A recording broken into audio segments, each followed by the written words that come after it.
How to use ChatGPT for symptom checker. ChatGPT can be used as a symptom checker by providing information on various medical conditions and their symptoms.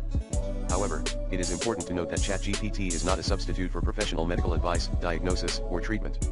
To use ChatGPT as a symptom checker, you can ask questions such as what are the symptoms of COVID-19, or what are the symptoms of a heart attack. And ChatGPT can provide information based on its training data.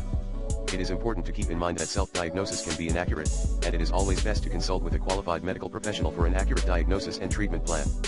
If you have concerns about your health, it is recommended that you seek medical attention from a licensed healthcare provider.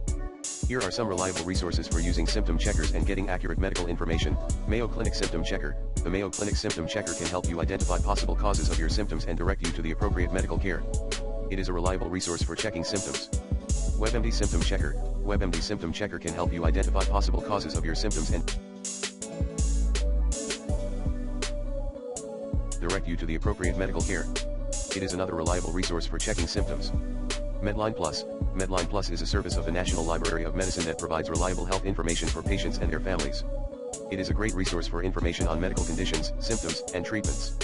Centers for Disease Control and Prevention, CDC. The CDC provides up-to-date information on a wide range of health topics, including infectious diseases, chronic diseases, and injury prevention.